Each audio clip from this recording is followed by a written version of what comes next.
केंद्रीय हिंदी संस्थान के अध्यापक शिक्षा विभाग के विभागाध्यक्ष चंद्रकांत कोटे ने बताया, 1961 से भारत देश के हिंदी तार देशों के विद्यार्थी प्रवेश लेते हैं, जिसमें पाठ्यक्रम हिंदी शिक्षण निष्क्रांत, एमएड, हिंदी पारंगत, बीएड, हिंदी शिक्षण डीआईडी से 250 विद्यार्थी अध्ययन कर रहे हैं। ये पाठ्यक्रम 2 वर्षीय होता है।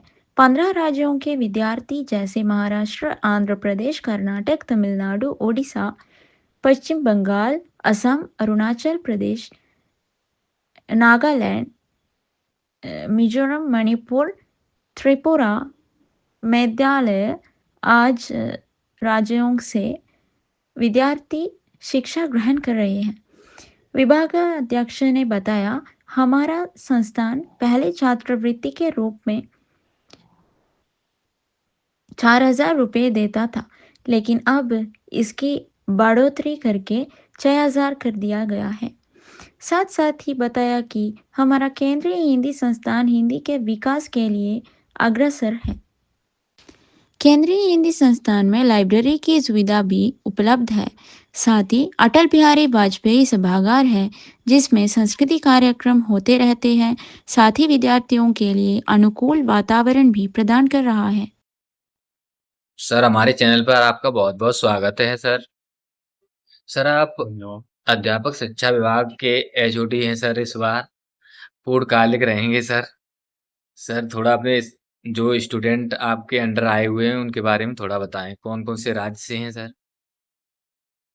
संस्थान केंद्रीय हिंदी संस्थान आगरा का अध्यापक शिक्षा विभाग सबसे पुराना विभाग है। लगभग 1961 से ही इस विभाग की स्थापना है। पिछले वर्ष शैक्षिक सत्र 2024-25 से 3 जुलाई 2024 से मैंने विभागाध्यक्ष के रूप में कार्यभार ग्रहण किया है इस विभाग में।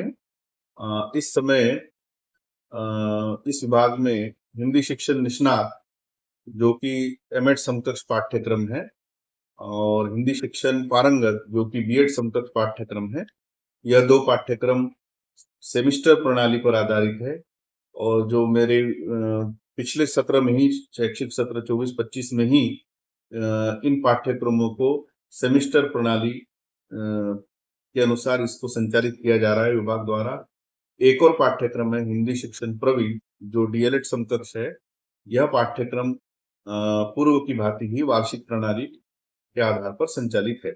सर, इन सभी पाठ्यक्रमों में लगभग 250 से अधिक विद्यार्थी अध्ययनरत है, प्रवेश चल रहे हैं। सर, कौन कौन से राज्य के विद्यार्थी आपके यहाँ पर आए हुए हैं शिक्षा ग्रहण करने के लिए? इन पाठ्यक्रमों में हिंदीतर भाषी प्रदेशों के विद्यार्थी को ही प्रवेश दिया जाता है। शुरू से ही संस्थान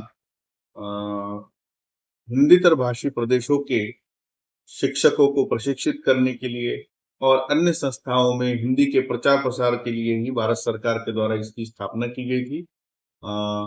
उस लक्ष्य की प्राप्ति की दिशा में ही यह संस्थान कार्यरत है। और लगभग हमारे इस विभाग में इस समय महाराष्ट्र, आंध्र प्रदेश, तेलंगाना, कर्नाटक, उड़ीसा, पश्चिम बंगाल, असम, अरुणाचल प्रदेश, नागालैंड, त्रिपुरा, मणिपुर, मेघालय, उड़ीसा, इन राज्य के विद्यार्थी अध्ययनरत इन पाठ्यक्रमों में। इसमें ज्यादातर विद्यार्थी उड़ीसा और नागालैंड राज्य के हैं। सर, और आपने जो छात्रवृत्ति के बारे में बताया है जो स्टूडेंटों के लिए, उसके बारे में थोड़ा बताएं, क्या क्या सुविधाएं दे रहे हैं सर? संस्थान में शुरू से ही विद्यार्थियों के आवास के लिए और भोजन के लिए उन्हें छात्रवृत्ति के रूप में प्रति माह कुछ राशि दी जाती रही है। अब तक 4,000 रुपये प्रति माह छात्रवृत्ति के रूप में प्रत्येक विद्यार्थी को प्रदान किए जाते हैं। उसमें कई पिछले 2-3 वर्षों से बढ़ोतरी की मांग थी, तो उस को ध्यान में रखते हुए लगभग 6,000 रुपये प्रति माह छात्रवृत्ति विद्यार्थियों को इस शैक्षिक सत्र से ही प्रदान करने के लिए हमारी जो शासी परिषद है उसने स्वीकृति प्रदान कर दी गई है। शीघ्र ही औपचारिकता पूर्ण होने पर माह जुलाई से ही यह छात्रवृत्ति विद्यार्थियों को देय होगी। बहुत बहुत धन्यवाद सर, जो आपने अपना अमूल्य समय दिया।